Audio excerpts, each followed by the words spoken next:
নমস্কাৰ আপোনাৰ কেতিয়াবা এনেকুৱা হয় নেকি যে আপুনি দিনটো একো টান কাম কৰা নাই কেৱল ঘৰতে বহি আছে তথাপিও দিনটোৰ শেষত আপোনাৰ মগজুটো একেবাৰে ভাগৰুৱা লাগিছে কোনো এটা কামত আপুনি মনোযোগ দিব পৰা নাই যদি এনেকুৱা হৈছে তেন্তে সাৱধান হওক আপুনি হয়তো বৰ্তমান যুগৰ আটাইতকৈ ডাঙৰ মানসিক ব্যাধি ব্ৰেইন ৰট বা মগজু ক্ষয় হোৱা সমস্যাৰ শিকাৰ হৈছে আজিৰ এই কথাখিনি বৰ্তমান সময়ৰ যুৱ প্ৰজন্মৰ বাবে অতি জৰুৰী কাৰণ এই ডিজিটেল ব্যাধিয়ে আমাৰ মগজুবোৰ ভিতৰি শেষ কৰি পেলাইছে এই যে আপোনালোকক ক'লো ব্ৰেইন ৰট বা মগজু ক্ষয় ই আচলতে কি হয় জানো আহক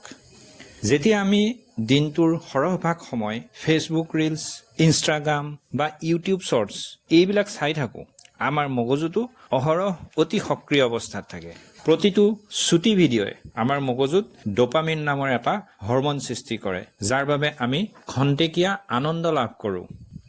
কিন্তু ইয়াৰ পৰিৱৰ্তে আমাৰ মগজুটোৰ ক্ষেত্ৰত এক বিৰূপ প্ৰভাৱ পৰে কিয়নো মগজুটোৱে অলপো জিৰণি নাপায়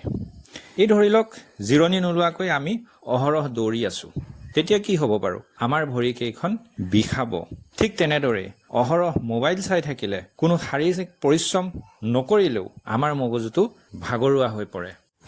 এই যে কথাখিনি আমি আলোচনা কৰিলো ইয়াৰ ফলত কি হৈছে বাৰু আমাৰ মগজুত ডিজিটেল অভাৰলোড হৈছে এতিয়া হওক এই ডিজিটেল অভাৰলোডৰ কুপ্ৰভাৱখিনি জানি লওঁ এই ডিজিটেল অভাৰলোড বা ডিজিটেল বুজাৰ বাবে আমাৰ যুৱচামৰ ক্ষেত্ৰত হোৱা আটাইতকৈ ডাঙৰ ক্ষতিটো হৈছে মনোযোগৰ অভাৱ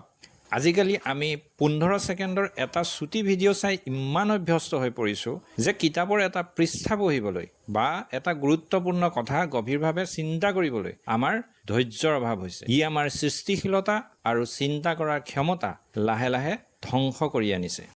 আমাৰ এই প্ৰতিবেদনটো প্ৰস্তুত কৰিবলৈ যাওঁতে আমি এক ভয়ংকৰ পৰিসংখ্যা দেখা পালোঁ যিটো আপোনালোকৰ ওচৰত এতিয়া দাঙি ধৰিছোঁ আমি পোৱা তথ্য অনুসৰি আমাৰ দেশত এজন সাধাৰণ মানুহে দৈনিক 5 ঘণ্টাতকৈও অধিক সময় মোবাইলৰ স্ক্ৰীনৰ সন্মুখত কটায় আৰু তাতোতকৈও ডাঙৰ চিন্তাৰ বিষয়টো হৈছে এয়া যে সেই 5 ঘণ্টাৰ 70%তকৈও অধিক সময় তেওঁলোকে ছ'চিয়েল মিডিয়া বা শ্বৰ্ট ভিডিঅ' স্ক্ৰলিং কৰি সময় কটাই আছে ভাবি চাওক আমাৰ জীৱনৰ কিমান মূল্যৱান সময় আমি কেৱল মোবাইল স্ক্ৰীনৰ আমোদ লোৱাৰ নামত নষ্ট কৰি আছো আৰু কেৱল সময় নষ্ট কৰাই নহয় আমাৰ মগজুৰ লগতে মানসিক স্বাস্থ্যৰো কিমান বিস্তৰ ক্ষতি কৰি গৈ আছো আমাৰ উদ্দেশ্য আপোনাক ভয় খুওৱা বা শংকিত কৰাটো নহয় সহজ দৰ্শনৰ উদ্দেশ্য হ'ল জটিলতাবোৰ আঁতৰাই জীৱনটো সহজ কৰি তোলা সেয়ে আহক এতিয়া আমি সমাধানৰ কথা পাতো হয়তো আমি সকলোৱে এনেবোৰ কথা জানো কিন্তু জানিলেই নহ'ব সেইবোৰ কাৰ্যকৰীও হ'ব লাগিব গতিকে আজিৰ বিশ্লেষণত আমি ব্ৰেইন ৰট সমস্যাৰ সমাধানৰ কথা আলোচনা কৰোঁ সমাধানৰ কথা পাতোতে আমি প্ৰথমেই উল্লেখ কৰিম মাইণ্ডফুল ফ'কাছৰ কথা হয় দিনটোত যিকোনো এটা কাম কৰোঁতে কেৱল সেই কামটোতেইহে মন দিয়ক one time one work formula মানি চলক খোৱাৰ সময়ত কেৱল খাওক পঢ়াৰ সময়ত কেৱল পঢ়ক ফোনটো আঁতৰাই ৰাখক ফোন চোৱাৰ সময়তহে কেৱল ফোনটো চাওক দ্বিতীয়তে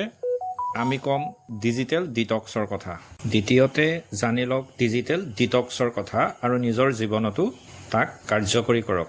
শৰীৰ ভালে ৰাখিবলৈ আমি যিদৰে উপবাস কৰোঁ ঠিক তেনেদৰে সপ্তাহত অন্তত এটা দিন মোবাইল স্ক্ৰীনৰ পৰা আঁতৰি থাকক আৰু পাৰিলে ইণ্টাৰনেট বন্ধ কৰি ৰাখক মগজুটোক উশাহ ল'বলৈ অলপ সময় দিয়ক এয়াই হ'ব ডিজিটেল ডিটক্স আমি যিকোনো কথা এটা কাগজত লিখাৰ যি অভ্যাস আছিল তাক পুনৰ জীৱিত কৰক মোবাইলত টাইপ কৰাৰ সলনি নিজৰ পৰিকল্পনা বা মনৰ ভাৱটো ডায়েৰী বা কাগজত কলমেৰে লিখাৰ অভ্যাস কৰক ই মানসিক চাপ কমোৱাত যথেষ্ট আপোনাক সহায় কৰিব মনত ৰাখিব শৰীৰটো সুস্থ ৰাখিবলৈ যেনেকৈ ব্যায়ামৰ প্ৰয়োজন ঠিক তেনেকৈ এই ডিজিটেল যুগত মানসিক ফিটনেছ বা মগজুৰ ব্যায়ামো সমানেই প্ৰয়োজন আমাৰ যুৱ প্ৰজন্মই যদি ইয়াক এতিয়াই নিয়ন্ত্ৰণ নকৰে তেন্তে আমাৰ ভৱিষ্যত কোন দিশত কল্পনা কৰাটো এতিয়া কঠিন কাম আহক আজিৰ পৰাই মোবাইলৰ ব্যৱহাৰ সীমিত কৰোঁ যদি প্ৰতিবেদনটো ভাল লাগিল তেন্তে আপুনি ভিডিঅ'টো শ্বেয়াৰ নকৰিব তাৰ পৰিৱৰ্তে প্ৰিয়জন আপোনজনৰ লগত এই বিষয়ে কথা পাতক জনাওক তেওঁলোকক আপোনাৰ পৰা দূৰত থকা জনলৈ এখন চিঠি লিখি চাওকচোন কিমান এটা ভাল প্ৰভাৱ পৰিব ধন্যবাদ ভালে থাকক সুখী থাকক